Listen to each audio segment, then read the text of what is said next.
Well mga kapupong, biglang umakyat ang makapal na usok mula sa Fujairah Oil Industry Zone matapos tamaan ng isang drone ang oil terminal noong isang araw na nagdulot ng sunog sa loob ng isa sa pinakamahalagang energy hubs sa rehiyon. Agad na rumisponde ang emergency teams upang apulahin ang apoy sa mga oras na patuloy ang kanilang operasyon sa paligid ng mga storage tank upang maiwasan ang mas malaking pinsala. 3 individual ang isinugod sa ospital para sa lunas at sinabi ng mga opisyal na sila ay nasa stable na kondisyon.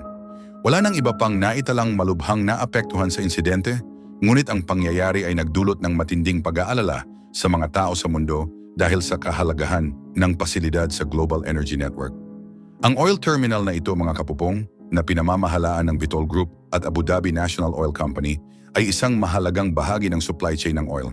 Matatagpuan ito sa Fujairah, isang lugar na nagbibigay daan sa mga tanker na makaiwas sa Strait of Hormuz, isang sensitibong ruta na matagal nang itinuturing na mahalagang daanan ng oil trading.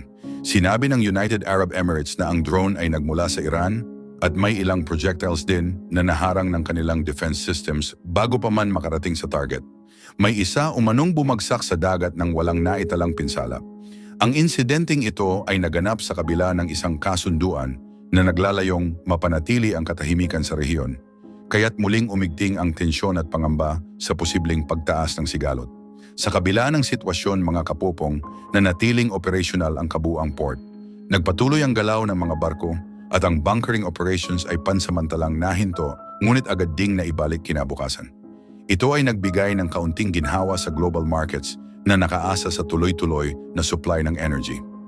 Ayon sa mga eksperto, mahalaga ang papel ng Fujairah hindi lamang bilang storage hub, kundi bilang alternatibong ruta para sa oil exports.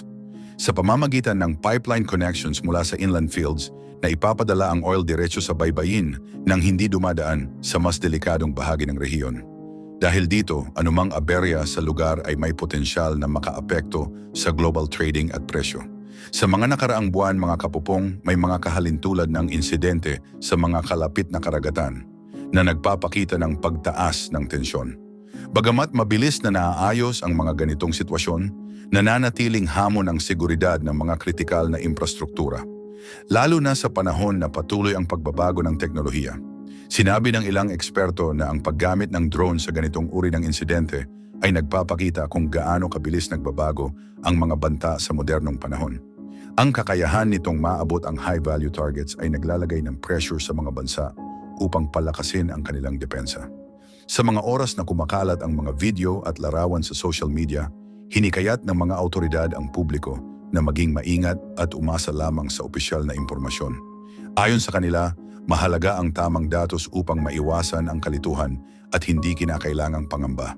Pero mga kapupong, ang mga sasakyang pangdagat sa mga kalapit na tubig ay naging mas maingat sa kanilang paglalayag. Bagamat walang direktang insidente na naitala sa mga barko, ang pangyayari ay nagdagdag sa umiiral na tensyon sa rehiyon, lalo na sa usapin ng seguridad sa karagatan. Ang mas malawak na sitwasyon ay nananatiling komplikado. May mga pahayag mula sa iba't ibang panig na nagbibigay ng magkakaibang pananaw tungkol sa pinagmulan at layunin ng insidente. Dahil dito, nahihirapan ang mga tao sa mundo na magkaroon ng iisang malinaw na larawan ng nangyari. Sa kabila nito, patuloy ang monitoring ng mga autoridad sa Fujairah at unti-unti nang bumabalik sa normal ang operasyon sa terminal. Gayunpaman, ang insidente ay nagsisilbing paalala kung gaano kahalaga ang seguridad at stability ng global energy supply. Isa itong pangyayaring may implikasyon sa mas malawak na sistema ng energy at trading sa buong mundo na patuloy na binabantayan ng mga eksperto at mga leader sa iba't ibang bansa. Well mga kapupong, lumalabas sa iba't ibang ulat mula sa NDTV, Forbes at Tom's Hardware ang isang kwento na nagpapakita kung paano unti-unting nagbabago ang galaw ng global security dahil sa mabilis na pag-unlad ng teknolohiya, lalo na sa larangan ng satellite systems. Sa mga oras na tumitindi ang tensyon sa gitnang silangan, may mga ulat na nagsasabing gumamit umano ang Iran ng isang Chinese-operated satellite upang masubaybayan ang ilang lokasyon na may kaugnayan sa United States. Ang satellite na ito ay kayang kumuha ng high-resolution images na nagbibigay ng malinaw na detalye tungkol sa mga galaw at aktibidad sa lupa.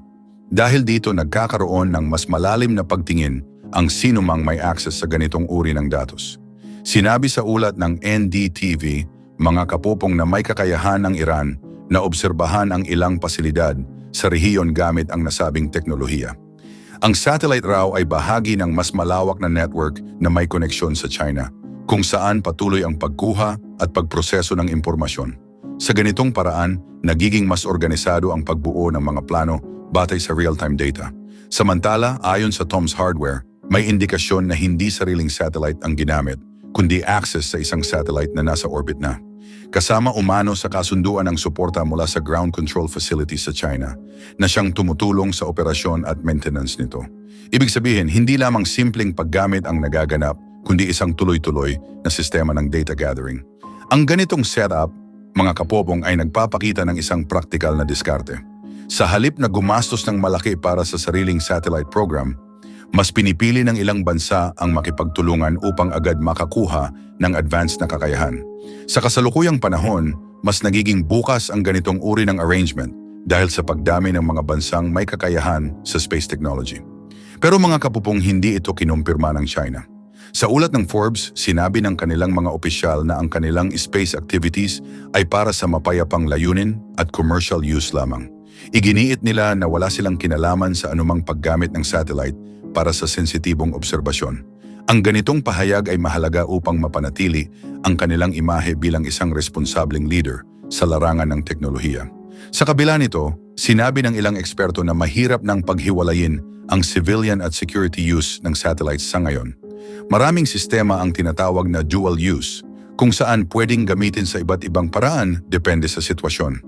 Ang simpleng imaging tool ay maaaring magsilbi sa urban planning, ngunit maaari ring gamitin sa mas masusing pagmamasid sa mga sensitibong lugar. Nadadawit din sa usapan ng Russia, mga kapupong, pagamat hindi malinaw ang eksaktong papel nito. May ilang eksperto ang naniniwala na maaaring may ibinibigay itong tulong sa aspeto ng teknolohiya o impormasyon. Dahil sa kanilang mahabang karanasan sa space industry, hindi may kakaila na may kakayahan silang magbigay ng ganitong suporta kung kinakailangan. Para sa Iran, ang pagkakaroon ng access sa ganitong klaseng teknolohiya ay isang malaking hakbang.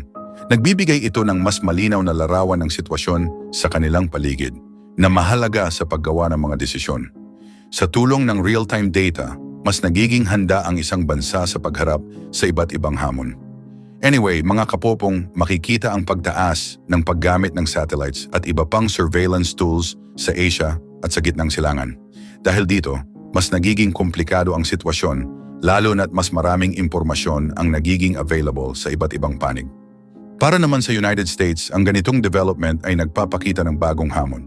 Hindi na eksklusibo sa ilang bansa ang access sa advanced technology.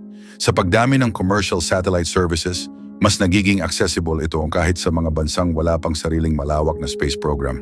Well, mga kapopong, ang mga pangyayaring ito ay nagpapakita kung gaano kabilis magbago ang mundo dahil sa teknolohiya. Ang mga ulat mula sa NDTV, Forbes, at to Tom's Hardware ay nagsisilbing paalala na ang space technology ay hindi na lamang para sa eksplorasyon, kundi isa ng mahalagang bahagi ng global na ugnayan.